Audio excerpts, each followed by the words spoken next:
بسم اللہ الرحمن الرحیم۔ عجائب القرآن میں آپ کا خوش آمدید ہے۔ ہمارا آج کا سب سے پہلا ٹاپک عجائب القرآن سے جنتی لاٹھی۔ یہ حضرت موسیٰ کی وہ مقدس لاٹھی ہے جس کو عصائے موسیٰ کے نام سے جانا جاتا ہے۔ اس کے ذریعے سے آپ کے بہت سے معجزات کا ظہور ہوا جس کو قرآن میں بار بار مختلف عنوانوں کے ساتھ بیان فرمایا گیا ہے۔ اس مقدس لاٹھی کی تاریخ بہت قدیم ہے جو اپنے دامن میں سینکڑوں ان تاریخی واقعات کو سمیٹے ہوئے ہے جن میں عبرتوں اور نصیحتوں کے ہزاروں نشانات ستاروں کی طرح جگمگا رہے ہیں۔ جب حضرت موسیٰ علیہ السلام مصر سے ہجرت فرما کر مدین تشریف لے گئے اور حضرت شعیب نے اپنی صاحبزادی حضرت بیوی صفورہ رضی اللہ تعالیٰ عنہ سے آپ کا نکاح فرما دیا اور آپ 10 برس تک حضرت شعیب کی خدمت میں رہ کر آپ کی بکریاں چراتے رہے، اس وقت حضرت شعیب علیہ السلام نے حکم خداوندی کے مطابق آپ کو یہ مقدس عصا عطا فرما دیا۔ پھر جب آپ اپنی زوجہ محترمہ کو ساتھ لے کر مدین سے مصر اپنے وطن کے لیے روانہ ہوئے اور وادی مقدس مقام طوا میں پہنچے تو اللہ تعالیٰ نے اپنی تجلی سے آپ کو سرفراز فرما کر منصب رسالت کے شرف سے سربلند فرما دیا۔ اور پھر اللہ سبحانہ و تعالیٰ نے حضرت موسیٰ علیہ السلام سے کیا کلام فرمایا، یہ قرآن کی سورہ طٰہٰ میں آتا ہے۔ ترجمہ: اور اے موسیٰ، آپ کے داہنے ہاتھ میں کیا ہے؟ تو آپ نے کہا، یہ میری لاٹھی ہے، میں اس پر ٹیک لگاتا ہوں اور اس سے اپنی بکریوں کے لیے پتے جھاڑتا ہوں اور اس سے میرے دوسرے کام بھی نکلتے ہیں۔ منصب رسالت ملنے کے بعد جب حضرت موسیٰ علیہ السلام فرعون کے دربار میں حاضر ہوئے تاکہ اس کو حق کی دعوت دے سکیں، یہی وہ وقت تھا جب عصا کی معجزات ظاہر ہونا شروع ہو گئے۔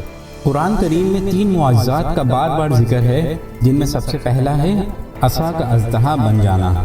اس کا واقعہ یہ ہے کہ فرعون نے ایک میلہ لگوایا اور اپنی پوری سلطنت کے جادوگروں کو جمع کر کے حضرت موسیٰ علیہ السلام کو شکست دینے کے لیے مقابلے پر لگا دیا۔ اس میلے میں جہاں پر لاکھوں لوگوں کا مجمع تھا، وہیں پر دوسری طرف جادوگروں کا ہجوم تھا جو اپنی جادوگری کا سامان لے کر جمع ہو گئے تھے، اور ان جادوگروں کی فوج کے مقابلے میں حضرت موسیٰ علیہ السلام تنہا ڈٹ گئے۔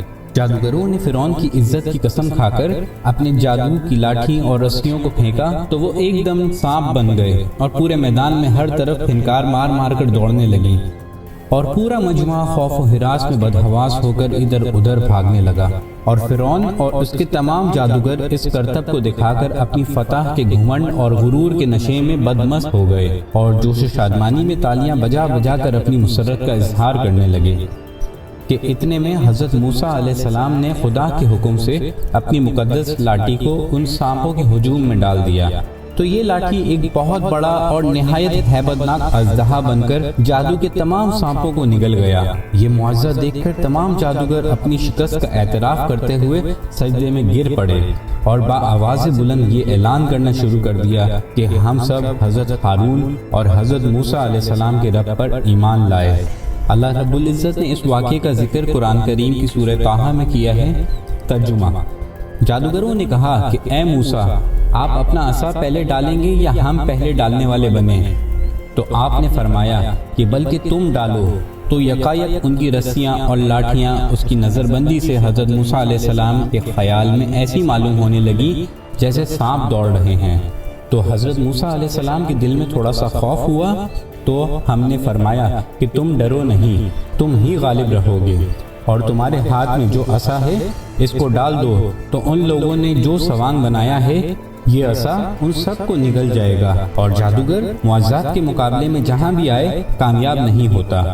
تو تمام جادوگر سجدہ میں گر کر کہنے لگے کہ ہم حضرت ہارون و حضرت موسیٰ کے رب پر ایمان لے آئے۔ حضرت موسیٰ علیہ السلام کی لاٹھی کے 2 مزید معجزات کا ذکر ہم اپنے اگلے ایپیسوڈ میں کریں گے۔ آپ سے درخواست ہے کہ ہمارے ساتھ بنے رہیے۔ السلام علیکم ورحمۃ اللہ وبرکاتہ۔